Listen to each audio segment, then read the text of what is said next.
vallismo radical, Unión Colorada y Vallista, Corriente Vallista Independiente, Vallismo Unido, Foro Vallista, Propuesta Vallista. La huella de José Valle Ordóñez es tan fuerte en el Partido Colorado que muchas agrupaciones internas no solo reivindican su pensamiento, sino que apelan a su nombre para la designación que escogen. Ahora, ¿quién de todos ellos representa el verdadero legado de Pepe Valle? En esa discusión han incursionado en los últimos días dos nuevos movimientos. Por un lado, Vallistas de Ley, el acuerdo impulsado por Proba, con José Amorín y Tabaré Viera a la cabeza, y Uruguay es Posible, liderado por Alberto Iglesias.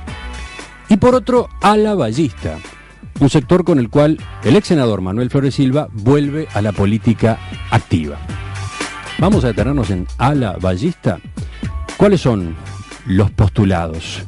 ¿Cómo se posiciona frente a Vamos Uruguay, el grupo que hoy lidera la interna partidaria? ¿Cuáles son sus aspiraciones electorales? Está con nosotros esta mañana Manuel Flores Silva, profesor de letras, egresado del IPA, ex senador por la Corriente Vallista Independiente entre 1985 y 1990, actualmente retirado, se desempeña como director ejecutivo de Uruguay Transparente, el capítulo Uruguay de la organización Transparencia Internacional. Profesor Flores Silva, buen día, gracias por acompañarnos. Buen día, Emiliano, a tus órdenes. Y bueno, comulgando mucho con el periodismo que haces.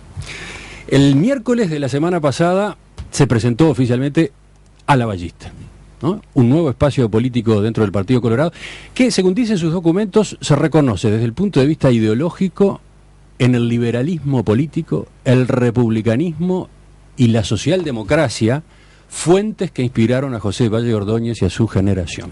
¿Podemos profundizar en esa definición? Sí, está muy bien visto el tema. Uno está tan adentro que no lo ve desde afuera, el tema que planteabas de que hay muchos vallismos.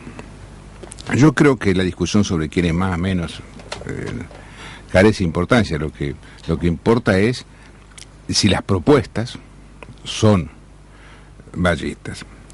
Básicamente yo tengo una percepción que es un poco la que me anima a actuar. Yo hace 23 años que no me presento a ningún cargo electivo del Estado. Yo soy republicano. El republicano ve la política desde el llano y siente que puede tener en la vida una, dos, si la vida es muy generosa, 3 oportunidades de servir a su país. Y yo creo que ahora hay una oportunidad. ¿Por qué tengo esta percepción? En primer término hay un hecho muy importante, que es que si uno suma todas las adhesiones que hay hoy a las ofertas políticas, por ejemplo, aquella foto cuando el acuerdo de educación, por un lado estaba la gente del Frente, Brobeto y Rubio, por otro lado estaba la gente del Partido Colorado, los senadores Amorín y Bordaberry, por otro lado estaba la gente del Partido Nacional, los senadores Larrañaga y Gévere y Pablo Mieres. De todo eso, luego las encuestas señalan una cosa muy importante. El 25 al 30% de los ciudadanos tiene desafección por las propuestas que están en marcha. Eso por un lado, lo cual no es bueno para la institucionalidad. Segundo, yo siento que esa gente, ese espacio, reclama una opción vallista. Quiero decir, por ejemplo, en propuestas sociales, tenemos vigente la propuesta del partido de gobierno. Es una propuesta que dice a los pobres, para hablar un poco lisa y llanamente, se les da dinero. Es decir, es un contrato pro pobreza, porque es un contrato que dice, mientras sigas siendo pobre, yo te doy dinero.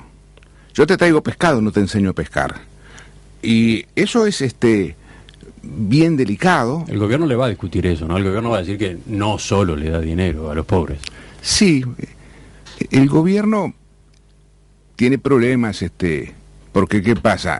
Ese contrato no solo le lleva dinero a la gente pobre, sino que le permite, por ejemplo, maquillar las encuestas de pobreza. Porque no son pobres para el Instituto Nacional de Estadística la gente que recibe dinero del Estado por ser pobre. y no son pobres tampoco los que tienen FONASA, aunque no puedan siquiera a veces pagar los tickets de medicamentos o de consultas. Entonces, ¿por qué mencionaba este aspecto a la hora de hablar de las propuestas o de las políticas sociales vallistas? Porque tenemos que contra eso, o mejor dicho, como opción diferente a eso, hacer una propuesta vallista. Por ejemplo, tema central en el país, la educación. ¿Qué tenemos que decir? ¿Qué tiene que decir el sistema político? Porque aquella foto que le mencioné discutía mucho sobre si el presidente del Codicini iba a tener 1 o 2 votos, pero no iba a los temas centrales de la educación. Rápidamente, muy rápidamente, el 20% de los más ricos en el país, el quintil superior, ve como el 80% de sus hijos termina secundaria, el 20% más pobre ve como 8%. Es decir, si uno nace en un barrio, tiene 10 veces menos posibilidad que si nace en otro de terminar secundaria. El Uruguay tiene el 36% de sus jóvenes que terminan secundaria, Chile tiene 60 y pico, nos gana México, nos gana Perú, nos gana Brasil, nos gana Argentina. Bueno, además los que terminan, el 76%, no saben mucho, porque las mediciones de calidad, digo las nacionales, por ejemplo la Facultad de Ingeniería, que les hace una prueba al ingreso a los muchachos sobre capacidad lectora y matemática básica, en el año 2005 tenía 13% de gente que aprobaba, el año 2010 tuvo 4%, el año 2011 tuvo 2.7%, es decir, el resultado es una catástrofe, porque el 97.3% de los chicos no tienen capacidad lectora o matemáticas básicas. Entonces, tenemos un tema terrible ahí. Habrá propuestas. Una propuesta es la populista. Bueno, nosotros, más allá de que nos reclamemos o no nos reclamemos vallistas, ¿qué ofrecemos? Una solución concreta. Entonces, ahí uno ve enseguida lo que es el pensamiento, ya no el pensamiento socialdemócrata. Quiero decir con esto, por ejemplo, ¿cómo ayudamos? El Estado discrimina contra los pobres, pienso yo, en educación. Entonces, fíjese, Uruguay tiene en cada año liceo 750 horas lectivas. En el mundo desarrollado hay 1000. De esas 750 horas, 650 son el promedio nacional porque hay 100 horas de ausentismo promedio. En los barrios periféricos de Montevideo el ausentismo es mayor y de las 750 solo se dan 450 horas. Es decir, le damos menos cantidad de horas de educación a aquellos que más precisan. Segundo, le mandamos los profesores menos calificados. El profesor calificado, como en Uruguay el profesor elige el liceo y no el liceo del profesor, le mandamos la gente menos calificada, porque la gente más calificada da por acá por el centro, por el Rodó que nos queda lejos, por allá por lejos de acá, digo, por el Zorrilla, por el Bausá, etc.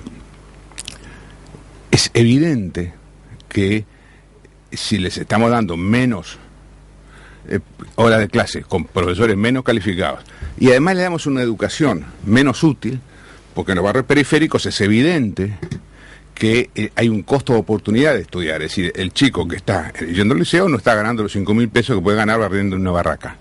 Entonces, no va a ir al liceo si no tiene liceo diversificado. Es decir, si entre los 13 y los 16 años no se le da un oficio simultáneamente, para que pueda ser una inversión ir al liceo, porque cuando termine, en vez de ganar los 5.000 pesos barriendo la barraca, gana como electricista 15, 18, 20 y tiene capacidad. Esto no es un invento mío. Fíjese que leí el otro día, el 98% de los jóvenes termina secundaria en Corea, ¿no? El 98%, el 60% termina terciario. Tienen liceo de tiempo completo, almuerzan en el liceo. Y tienen horas de estudios acá se llamaban antes estudios vigilados. Porque como en esos lugares la familia tiende más a disolverse, o a presentar estructuras familiares atípicas, no tienen el apoyo en el estudio, e incluso en la enseñanza a aprender. Entonces quedan en el liceo. Ahora, estos son debates que están planteados. ¿Por qué el Partido Colorado con su estructura actual no está a la altura de lo que usted entiende deberían ser las alternativas vallistas en esas materias? Yo creo que hay una crisis respecto de esto, que es la que nos conduce a la derrota electoral del año 2004. Es decir, pese a que en educación hubo un adelanto en el segundo gobierno de Sanguinetti importante, en general no hubo políticas sociales en el partido importantes después del primer gobierno posterior a la dictadura. En ese gobierno, en el primer gobierno democrático, el salario creció el 30%, salario real, bajó mucho el desempleo, por lo cual hubo un crecimiento muy importante de la principal política social, que es el salario. Política social que tenemos en crisis, porque pese a haber empleo, la mitad de los trabajadores de Uruguay gana menos de 10.000 pesos. O sea, lo que usted dice es que los gobiernos del Partido Colorado, ¿qué defecto tuvieron en esta materia, en materia de políticas sociales? A ver, ¿cómo se lo puedo decir? Yo estoy medio veterano, ¿sabe? O sea, que yo me quiero referir con respeto siempre a todo el mundo, porque yo siento que el vallismo es una síntesis de republicanismo y de pensamiento social. Nosotros queremos encarnar ambas cosas, esa síntesis. Yo siento que el partido hubo una cuestión muy personalista durante mucho tiempo, con dos personajes muy importantes, como fueron el doctor Valle y el doctor Sanguinetti. Yo siempre sentí que el doctor Valle era más republicano que socialdemócrata. Por ejemplo, respecto de la prensa, nunca hubo, donde el gobierno Valle, alguien que llamara a un medio y dijese, nos parece bien o mal lo que publican. En cambio, pienso a su vez que el doctor Sanguinetti fue un poco más socialdemócrata que republicano. Y esa puja, que además era muy personalista, no se generó discurso, bueno, 13 años se reunió la convención, ¿no? Hubo allí una crisis muy fuerte y se paró la máquina de pensar, que se había puesto a funcionar enseguida después de la dictadura. ¿Por qué digo? Porque, a ver, cuando uno dice republicano, la gente puede no entender, porque en otro caso nadie se lo explica nunca, ¿no? La democracia es claramente elegir representantes a través del voto universal. La república es otra cosa, es el sistema de garantías a través de instituciones que permiten que no se concentre poder. Es el sistema de distribución del poder, sea dividiendo los poderes, el ejecutivo, el legislativo, etcétera, el judicial, sea con organismo contralor. Y el republicano sabe una cosa, que allí donde en la sociedad se concentra abuso de poder, en otro lado está faltando poder. Por lo cual un republicano es siempre alguien que está pensando cómo arreglar las instituciones. Si yo salgo a caminar hoy con usted 4 cuadras a la manzana, señalamos déficit republicanos por todos lados. Pasamos por una comisaría, ahí no hay asuntos internos, entonces falta una institución rectora y corrupción policial. Pasamos frente a la UTE, faltan entidades reguladoras, por lo cual no se defiende al consumidor, etcétera, etcétera.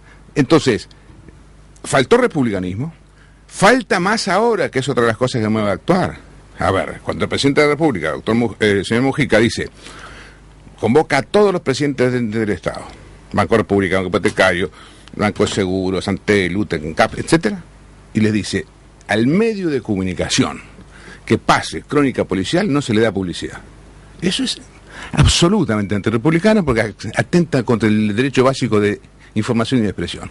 O, por ejemplo, cuando la mujer del presidente dice que las Fuerzas Armadas tienen que estar integradas por oficiales frentistas y después se traen 200 militares cubanos, que en la sede del Estado uruguayo empiezan a gritar los 200 energúmenos estos, socialismo muerte, ¿en qué estamos? Estamos en alejándonos de la institucionalidad, de la República, y este es un gobierno que tiene muchos aspectos. Pero yo le preguntaba por el Partido Colorado.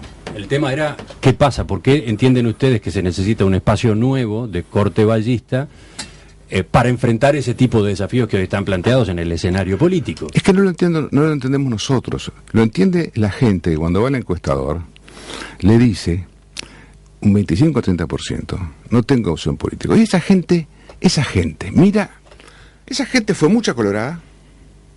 Es evidente, porque el partido era 30 y 30, y 5 años después, el Frente había crecido del 30 a 50 y el Partido había crecido del 30 al 10.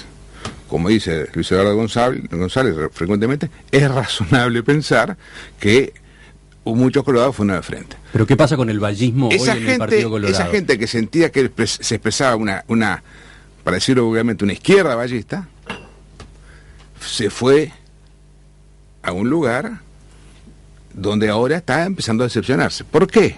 Porque esa gente sabe que las políticas sociales de hoy están fracasando, sabe que la educación está fracasando, sabe que hay atentados contra lo republicano. Esa gente sabe que se nos escamoteó a todos el derecho a información en el caso de Pluna, aparte de otros líos. Pero mi pregunta es, ¿por qué usted no se siente cómodo en los espacios que hoy existen en el Partido Colorado? ¿Por qué no en propuesta vallista?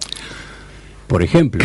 En realidad, en el Partido Colorado había una realidad por la cual el Vamos Uruguay le ganaba 3-1, por lo menos, al sector ballista. Yo creo que, constato que buena parte de la gente que fue ballista, se fue al Frente Amplio, a la línea moderada del Frente Amplio, y está volviendo, no ve en esa propuesta una buena pista de aterrizaje. ¿Por qué? No es mi tema. Yo respeto a todos. Creo que es lo que yo llamaría un vallismo moderado. Nosotros salimos con una propuesta de vallismo social, de vallismo neto. Por lo tanto, lo que usted percibe es que lo que va a existir en el Partido Colorado de ahora en adelante, y lo que usted pretende que exista, son tres corrientes.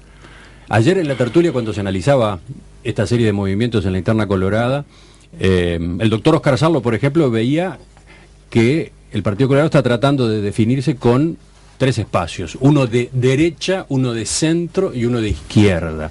¿Usted comparte esa categorización así, muy simplificada? Respeto mucho la opinión del doctor Sarlo. Yo creo que la política uruguaya tiene una peculiaridad. Es una política que obliga, muy democrática, porque obliga a todos los actores en su carrera a discrepar y a coincidir. Pongamos un escenario... Pero no me contestó la pregunta. Ahora voy a eso. Es decir, ¿ustedes se definen como muy izquierda exitoso en el Partido Colorado? Yo pienso que va a haber dos sectores, no tres. Iba a eso.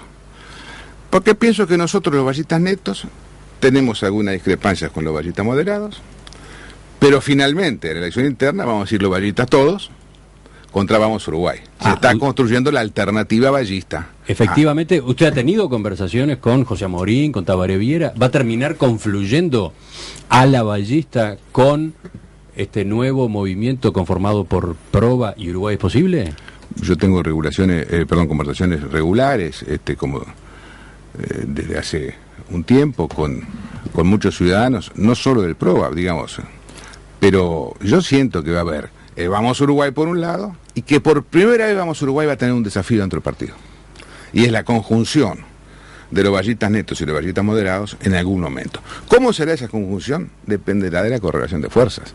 Nosotros aspiramos a ser más, pero si somos más, luego tenemos que conciliar con el vallismo moderado. Y después, hagamos un escenario optimista, pongámonos en una mañana muy optimista, Emiliano. Después tenemos que competir con Vamos Uruguay. Supongamos que le ganamos. Yo creo que hoy están 9-6, que si nos ponemos 9-3, si nos ponemos 9-6, le ganamos en la recta final. 9-7. Entonces, tenemos luego de ganarle, tenemos que coincidir con ellos. Y entonces se va a una elección nacional.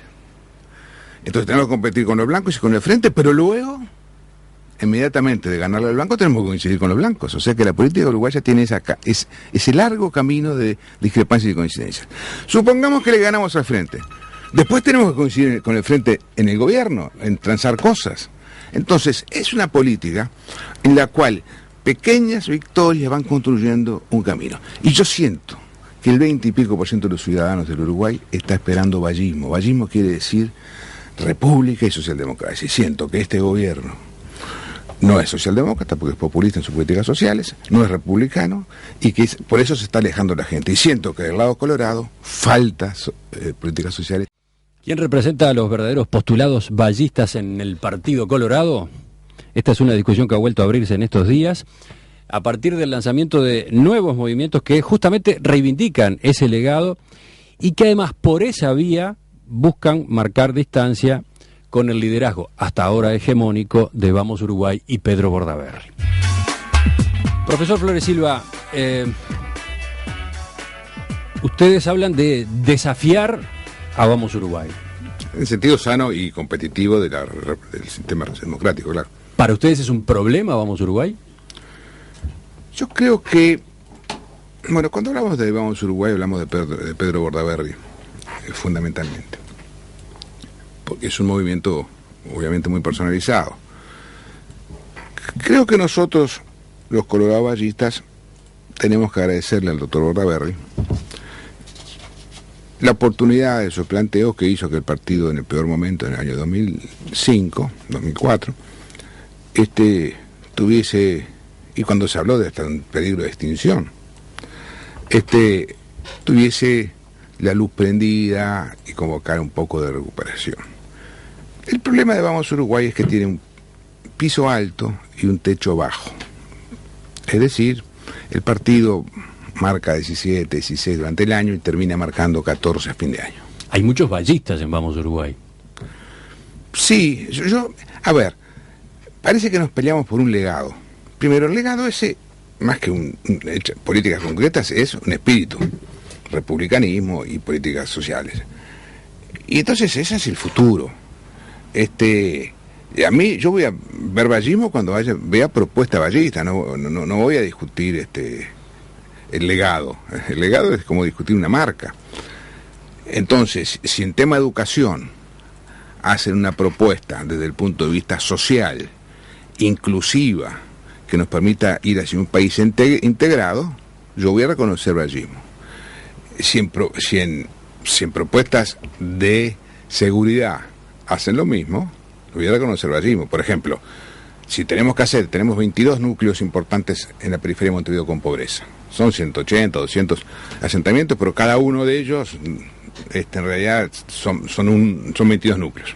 Porque para una calle se llama un modo, para otra calle se llama otro modo. Hay que hacer 22 liceos de tiempo completo allí.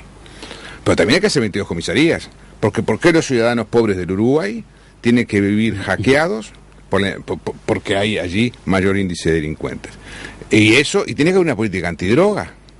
Le digo justamente para hacer un tiroteo rápido y que el oyente se aproxime al perfil de Ala Ballista, le pregunto por algunos temas que están en el debate público para que usted me conteste de manera breve cómo se posicionan ustedes. Por ejemplo, despenalización del aborto. Plebiscito es un tema que requiere un debate público muy grande.